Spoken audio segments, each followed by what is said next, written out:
Belgradიდან შალვა სუმბაძე საუბრობდა. ევროპის საბჭოს ადამიანის უფლებათა კომისარმა მაიკლ ოფლაჰერტიმ საქართველოში ადამიანის უფლებათა მდგომარეობის შესახებ მემორანდუმი გამოაქვეყნა, რომელშიც საკუთარ შეშფოთებებსა და რეკომენდაციებს შეკრების თავისუფლებასა და გამოხატვის თავისუფლებასთან, სამოქალაქო საზოგადოების დაცვასთან და LGBT პირთა უფლებებთან დაკავშირებით აღნიშნავს.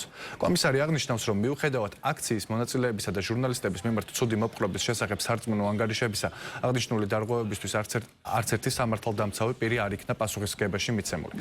ასევე ის ნიღბიანი პოლიციელების სათანადო იდენტიფიკაციის უზრუნველყოფასთან დაკავშირებით არსებულ გამოწვევაზე, შეკრების თავისუფლების მარეგულირებელ კანონებში ბოლოდროინდელი ცვლილებების შეტანაზე, ჟურნალისტების საქმიანობაში ჩარევაზე და LGBT პირთა მიმართ ძალადობისა და დისკრიმინაციის დონეზე საუბრობს. მაიკლ ოფლაჰერტი აყალიბებს რიგ რეკომენდაციებს, რომელიც უცხოური გავლენის გამჭვირვალობის შესახებ და ოჯახური ღირებულებებისა და არასრულწლოვანთა დაცვის შესახებ კანონების გაუქმებას ითვალისწინებს. შეიძლება უკუსლაზე იყოს ლაპარაკი, დემოკრატიის უკუსლაზე იყოს ლაპარაკი, როცა აი ამ სოფლიოს თვალწინ ვითარდებოდა პროცესები, რომელსაც პირდაპირ შეიძლება დავარქვათ რევოლუციის ცდელობა და ტერორიზმი.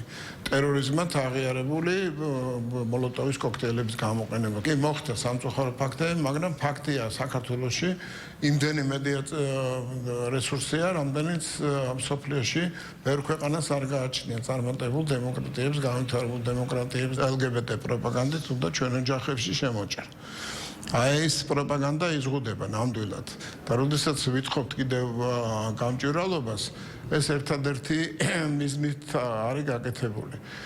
უშუალებელი ფინანსური რესურსი არის მობილიზებული არასამთავრობო ორგანიზაციების ხელში, რათა პროცესების რადიკალიზაცია მოახდინოს.